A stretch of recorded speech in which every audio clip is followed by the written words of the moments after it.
అలాగే ఈరోజు ఈ కార్యక్రమానికి మనకి ముఖ్య అతిథిగా విచ్చేసినటువంటి చిరంజీవి గారి జీవితంలోకి ఒకసారి తొంగి చూస్తే చిరంజీవి గారి తాతగారి ఫోటో ఒకసారి let's have the photo please. Chiranjeevi గారి తాతగారి పిక్చర్ ఇప్పటి వరకు నాకు తెలిసి మేమైతే చూడలేదండి, ఫస్ట్ టైం చూస్తున్నాం. అంజనీదేవి గారి father, the great personality Chiranjeevi గారు. ఒక్క వాక్యం వారి పేరు లేదంటే వారి గురించి చెప్పాలని రిక్వెస్ట్ చేస్తున్నాము, మీ చిన్ననాటి అనుభవాలు ఏదైనా. మా అమ్మగారి తండ్రి గారు రాధాకృష్ణ నాయుడు. ఆయన నెల్లూరు వాసి, కానీ మొగల్తూరులో సెటిల్ అయ్యి అక్కడ స్టేట్ ఎక్సైజ్ ఇన్స్పెక్టర్గా రిటైర్ అయ్యారు ఆయన. అండ్ ఆయన నీకు ఎవరు పోలికలైనా ఎవరి బుద్ధి అని రావచ్చు, కానీ ఆయన బుద్ధులు మాత్రం రాకూడదురా అనేవాళ్ళు. ఎందుకంటే ఆయన రసికుడు.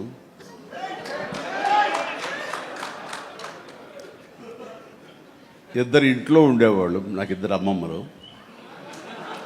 వీళ్ళిద్దరి మీద అలిగితే మూడో వ్యక్తి పాపం ఎవరో ఒక అన్నీ కోల్పోయినట్టు ఒక వ్యక్తి అనమాట, జాలిపోలేదు, ఆవిడకి అతి దగ్గర అయ్యారు ఆయన. అలా మూడు మనకు తెలిసి 4-5 ఉన్నాయేమో మనకు తెలియదు. అందుకని నువ్వు ఈ ఫిలిం ఇండస్ట్రీకి వెళ్తున్నావు, అవకాశాలు ఎక్కువ ఉంటాయి, జాగ్రత్త, ఆయన మాత్రం ఆదర్శంగా తీసుకోవద్దు అన్నారు. నేను తీసుకోలేదమ్మా.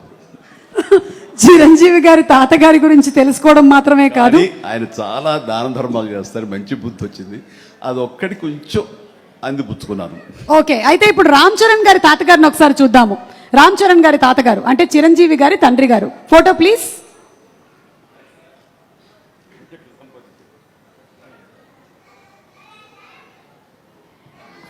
అమ్మా ఎస్, చిరంజీవి గారు ఈ ఫోటో వెనకాల ఏదో ఒక చిన్న స్టోరీ ఉందంట. ఈ ఫోటో తీసింది నేను, బ్లాక్ అండ్ వైట్. వావ్. ఆక్ఫా కెమెరాతో నేను తీశాను.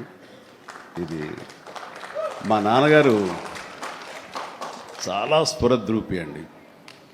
యంగ్ ఫొటోస్ చూస్తే ఆయన గ్లామర్ నాకు కానీ, పవన్ కళ్యాణ్కి కానీ, నాగబాబుకి కానీ ఎవ్వరికి రాలేదు. అంత గ్లామరస్ ఫేసు, అంటే ఇటాలియన్ కట్స్ అంటారే అలా ఉంటుంది ఆయన ఫేస్ కట్. మేము ఆయన ఆరాధిస్తుంటాం, ఆయన మా hero. Super, great, thank you. And finally ఒక పిక్చరు, క్లింకారా వాళ్ళ తాతగారి ఫోటో చూద్దాము. Photo please. అమ్మ తొందరగా ఏంట్రా బాబు, అది మేము ఇంకా ఫేస్ స్పష్టంగా చూడలేదు, కానీ విత్ ఆల్ ది మనవరాళ్ళు ఇంట్లో ఉన్నప్పుడల్లా నాకు మా గ్రాండ్ డాటర్స్ ఉన్నట్టు ఉండదు, ఒక లేడీస్ హాస్టల్ వార్డెన్లాగా ఉంటుంది నాకు. లేడీస్ హాస్టల్ వార్డెన్ లాగా, చుట్టూ ఆడపిల్లలే, ఒక్క మగాడు. అరే చరణ్ ఈసారి కానీ సరే ఇంకొక అబ్బాయిని కంటరా, మన లెగసీ కంటిన్యూ అవ్వాలరా అని కోరిక. తనకి అసలు ఈ ముద్దు ఈ అమ్మాయి అంటేనే, మళ్ళీ ఇంకో అమ్మాయిని అంటాడేమో నా భయం. Lovely kids. Thank you so much Chiranjeevi garu, thank you so much Brahmanandam garu. LKG చదివేటువంటి పిల్లని ఒక స్కూల్ టీచర్ ఎంత దారుణంగా కొట్టాడు అసలు. ఆ తల్లి ఆ పాపను ఎత్తుకుని ఏడుస్తుంటే నాకు అసలు చాలా బాధ అనిపించింది. అంటే ఆ వయసు దగ్గర నుంచి అసలు ఆడపిల్లకి అన్యాయం జరుగుతూనే ఉంది. మహిళల వరకు అసలు పెద్ద వాళ్ళని కూడా, వాళ్ళపైన కూడా అత్యాచారాలు చేస్తుంటే అసలు ఏం మాట్లాడతామన్నా. మహిళల విషయం తీసుకుంటే ఇలా ఉంది, విద్యార్థుల విషయం తీసుకుంటే అసలు ఫీ రీఎంబర్స్మెంట్ అన్నారు. ఆ రీఎంబర్స్మెంట్ ఎంతవరకు చేశారన్నా? కాలేజీలకి డబ్బులు పంపలేదు, వీళ్ళ అకౌంట్లో డబ్బులు వేయలేదు. ఈ పిల్లలు చదువుకోవాలా, ఫీజులు కడితేనే కాలేజీకి రమ్మని కాలేజీ యాజమాన్యాలు చెప్తారు. అంటే విద్య అనేది ఎంత అవసరం అని భావించి జగనన్న నాడు నేడు పథకం ద్వారా కానీ, ఫీ రీఎంబర్స్మెంట్ పథకం ద్వారా కానీ, మెడికల్ కాలేజీల ద్వారా కానీ ఎంతవరకు ఇంటింటికి సాధ్యమైనంత వరకు విద్యను అందిద్దామని ప్రయత్నిస్తే ఈ రోజు మీ ప్రభుత్వం ఏం చేస్తుందన్న? ఆపేశారు కదా, మెడికల్ కాలేజీలు ఆపేశారు, ఫీ రీఎంబర్స్మెంట్లు ఇవ్వలేదు. నాడు నేడు పరిస్థితి అయితే ఇంకా అసలు ఘోరం. మధ్యాహ్నం అన్నంలో కూడా గోరుముద్ద, అది గోరుముద్ద అనాలా ఘోరమైన ముద్ద అనాలా అర్థం కాకుండా ఉండే పరిస్థితి చూస్తుంటే, అన్నంలో పురుగులు వస్తున్నాయని చెప్పి విద్యార్థులు రోడ్ల మీదకి వచ్చి ధర్నాలు చేస్తున్నటువంటి పరిస్థితి వాళ్ళ. విద్యార్థుల విషయం చూసుకుంటే అలా ఉంది, రైతుల పరిస్థితి చూస్తే ఇలా ఉంది, మహిళల పరిస్థితి చూస్తే అలా ఉంది. నేను మొన్న ఎప్పుడో ఒక సోషల్ మీడియాలోనే ఒక ఆయన ఎలా ఉంది ప్రస్తుత ప్రభుత్వం అంటే, మాకేముందయ్యా, మాకు కావాల్సిన మందు మాకు దొరుకుతుంది, మాకు కావాల్సినట్టు ఆనందంగా మేము దాని తర్వాత చాలా సంతోషంగా ఉన్నాం, చాలా బాగుంది ప్రభుత్వం అని చెప్తున్నారు. అదా ప్రజలకు కావాల్సింది? అది కాదు కదన్నా, అందరూ బాగుండాలి కదా ఇంట్లో. మద్యం మద్యం మద్యం అని చెప్పి వైఎస్ఆర్ కాంగ్రెస్ పార్టీ వైపు వేలెత్తి చూపించారు. ఈ రోజున మీరు చేస్తున్నది ఏంటి? ఆ రోజున గవర్నమెంట్ హయాంలో ఉంటే ఆ డబ్బు అంతా గవర్నమెంట్కే వచ్చేది కదా. ఈరోజు పోనీ మీరు ఏమైనా రేట్లు ఏమైనా తగ్గించారా? అది కూడా లేదు.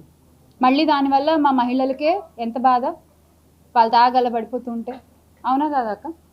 ఎంతమంది అక్క ఇప్పుడు మన రోడ్ల మీద వెళ్తూ ఉంటే మామూలు ఆడవాళ్ళు నాకు చెప్తున్నారు, వాళ్ళు మా వాళ్ళు తాగేసి ఇళ్ళకి రావట్లేదు, మాకు చాలా కష్టంగా ఉంది.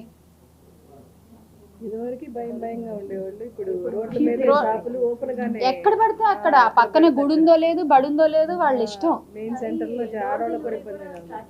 డోర్ డెలివరీలు కూడా స్టార్ట్ చేశారు. సో ఇలా ఎలా చూసుకున్నా కూడా ఎవరికి ఎటువంటి సంతోషం లేకుండా నడుస్తుంది. మొన్నటికి మొన్న సరే పోనీ అభివృద్ధి అన్నారు. సరే ఏం అభివృద్ధి? జగనన్న హయాంలో ఉన్నప్పుడు మనం 15వ స్థానంలో ఉండేవాళ్ళం, కానీ ఇప్పుడు 18కి పడిపోయాం. ఏం అభివృద్ధి? మొన్న పోనీ ఏమైనా కంపెనీలు తీసుకొచ్చారా? విదేశీ పర్యటనలకు వెళ్ళి, దావోస్ పర్యటనలకు వెళ్ళి, అక్కడి నుంచి కూడా ఏమీ లేదు. సో ఈ 8 నెలల పాలనలో చూసుకున్నట్లయితే వాళ్ళు ఏమీ చేయట్లేదు అన్న విషయం ప్రజలకి బాగా అర్థమైంది, చూస్తున్న ప్రతి ఒక్కళ్ళకి అర్థమైంది, పాలిస్తున్న వాళ్ళకి కూడా అర్థమైంది.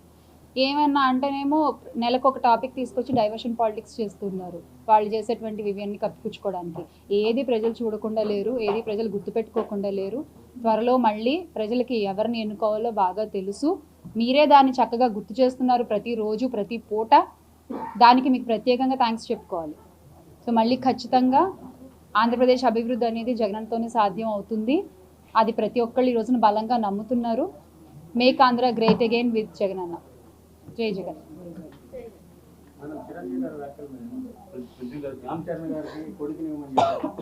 అదే నాకు అర్థం కాలేదు. అంటే వారసుడు అంటే కొడుకే అవుతాడా, కూతురు అవదా?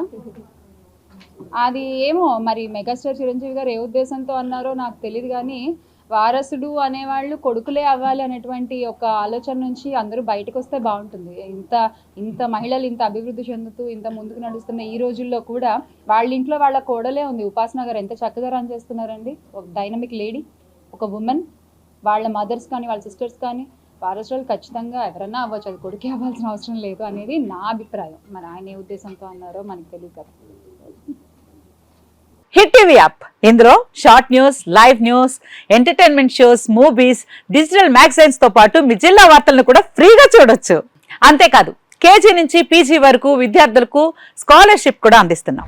ప్రతి వారం 10 మందికి లక్కీ డ్రా ద్వారా ఒక్కొక్కరికి 10,000 రూపాయలు అందిస్తున్నాం. ఇంకెందుకు ఆలస్యం, వెంటనే హిట్ టీవీ యాప్ ని డౌన్లోడ్ చేసుకుని ఫ్రీగా ఎంటర్టైన్మెంట్ పొందండి. Hit TV app.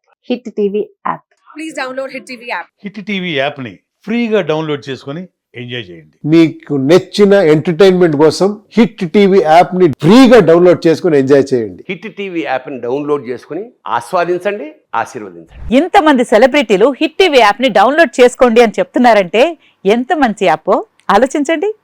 America America America అమెరికాలో చదవాలనుకునే వాళ్ళకి విశ్వసనీయమైన పేరు మన శౌర్య కన్సల్టెన్సీ.